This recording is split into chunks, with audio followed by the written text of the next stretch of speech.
9월 21일입니다. 솔로몬의 연설이라는 제목으로 열왕기상 8장 12절에서 21절까지 말씀 읽습니다. 그런 가운데 솔로몬이 주님께 아뢰었다. 주님께서는 캄캄한 구름 속에 계시겠다고 말씀하셨습니다. 이제 주님께서 계시기를 바라서 이 웅장한 집을 지었습니다. 이 집은 주님께서 영원히 계실 것입니다.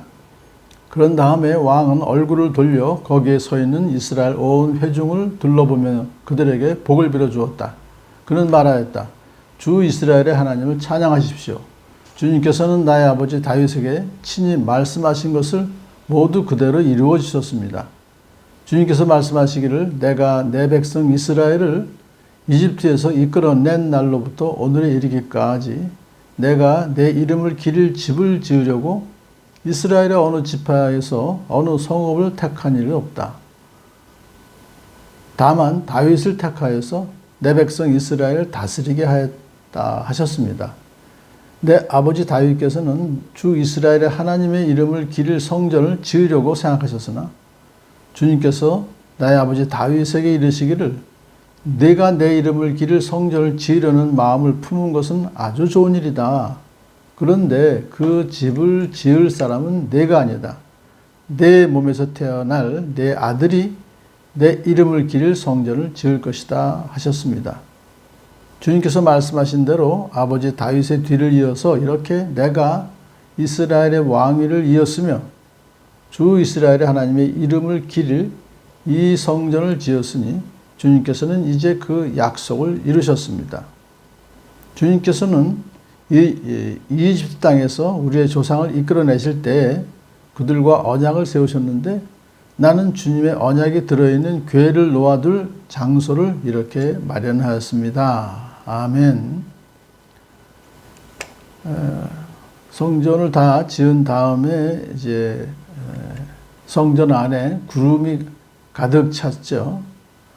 캄캄해졌습니다. 그래서 제사장들이 서서 이를 볼 수가 없을 정도로 캄캄해졌습니다. 이제 그런 현상이 벌어지자 아하 자신이 머문 성전에 하나님이 임재하셨다는 사실을 솔로몬이 알아차리고는 감격을 하죠. 그래서 이렇게 솔로몬이 주님께 아뢰입니다. 주님께서는 캄캄한 구름 속에 계시겠다고 말씀하셨습니다. 그러니 지금 여기 계시군요. 이제 주님께서 계시기를 바라서 이 웅장한 집을 지었습니다. 제가 잘 지었죠? 이 집은 주님께서 영원히 계실 것입니다. 이렇게 이제 하나님께 고백하는 것은 이 집에 이제 앞으로 영원히 계셔서 우리 이스라엘 백성들을 복을 주십시오. 그런 뜻이죠. 근데 사실은 이 인간이 지은, 솔로몬이 지은 이 성전이 영원히 존재를 못했죠. 바벨론에 의해서 다 파괴가 되고 그 이후에 이제 스룹바벨이 또 성전을 지었지만 그것도 역시 나중에 헤롯에 의해서 증축을 했어요. 하지만 역시 그것도 로마의 디도 장군에 의해서 다 회파가 되고 지금 통곡의 벽 조금 남았다 그래요.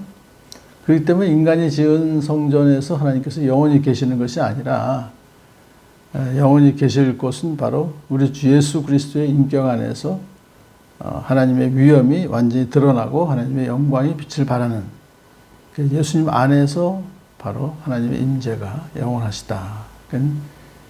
다윗의 왕조가 인간적인 혈통으로가 아니라 육신의 방법이 아니라 하나님께서 예수님 안에서 영원 하나님 나라를 세우시는 것이다. 그런 뜻을 우리는 알고 있죠. 그렇기 때문에 이제 먼저 어쨌거나 솔로몬은 너무나 자기가 지은 그 성전이 너무나 감동이 돼가지고 하나님 임재하셨다는 것이 그렇게 이제 고백을 합니다. 그러고서는 이제 이스라엘 백성들에게 축복합니다. 복을 빌어주어요. 왕으로서 백성들을 축복할 수가 있습니다.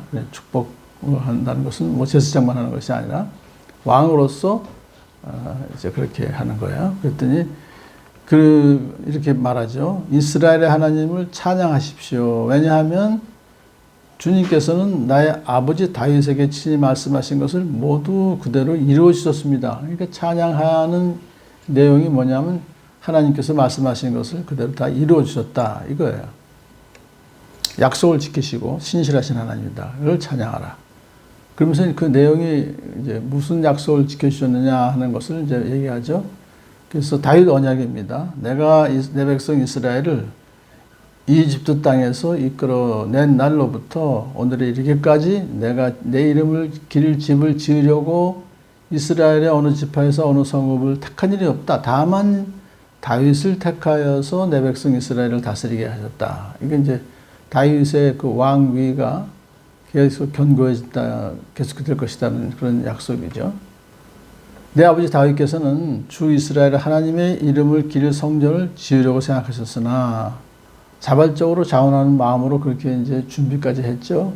하지만 하나님께 기도하니까 하나님께서 아니다. 내가 내 이름을 기릴 성전을 지으려는 마음 품은 것은 아주 좋은 일이 잘한 일이다. 그러나 그 일은 솔로몬에게 맡긴다. 다음 아들한테. 그래서 결국 이제 솔로몬이 성전을 지었다 이겁니다. 그래서 주님께서 말씀하신 대로 아버지 다윗의 뒤를 이어서 이렇게 내가 이스라엘의 왕위를 이었으며 이것은 다윗 언약 사무엘하 7장에 다윗의 왕위가 견고하리라 하는 뜻이죠. 그래서 결국은 이제 다윗의 아들에 의해서 왕위가 계속되어졌으니까 계속해서 그렇게 된다는 것이죠. 또 주 이스라엘 하나님의 이름을 기릴 이 성전을 지었으니 주님께서는 이제 그 약속을 이루셨습니다. 라고 백성들에게 얘기함으로써 그동안의 모든 과정을 다 얘기하는 것이죠. 그러면서 이제 또 하나의 약속이 뭐냐면 주님께서는 이집트 땅에서 우리의 조상을 이끌어내실 때 그들과 언약을 세우셨는데 이게 이제 언약이라고 하는 그 내용은 바로 신의 산 언약을 말하는 것입니다. 나는 주님의 언약에 들어있는 궤를 놓아둘 장소를 이렇게 마련하였습니다. 이게 성전을 짓는 목적입니다. 하나님의 임재를 이제 나타내는 것이죠. 그래서 신의 산 언약을 지키기 위해서 이렇게 성전을 지었습니다. 이렇게 고백하여 그것은 뭐냐면 하나님의 임재를 표징하는 것이 바로 언약궤이기 때문에 그래서 법궤라고도 할 수 있지만 여기서 계속 언약궤라고 하는 것은 신의 산에서 하나님과 이스라엘 백성 사이에 맺은 언약, 십계명이죠. 그것을 지키겠다는 약속을 하고 하나님은 너희들은 내 하나님의 백성이다 라고 약속을 해주시는 거 아니에요? 근데 그 언약의 핵심이 십계명이고 십계명은 언약궤 안에 들어있으면서 이제 지성소에다가 이렇게 궤를 놓아둘 장소를 마련했습니다 라고 고백을 해요.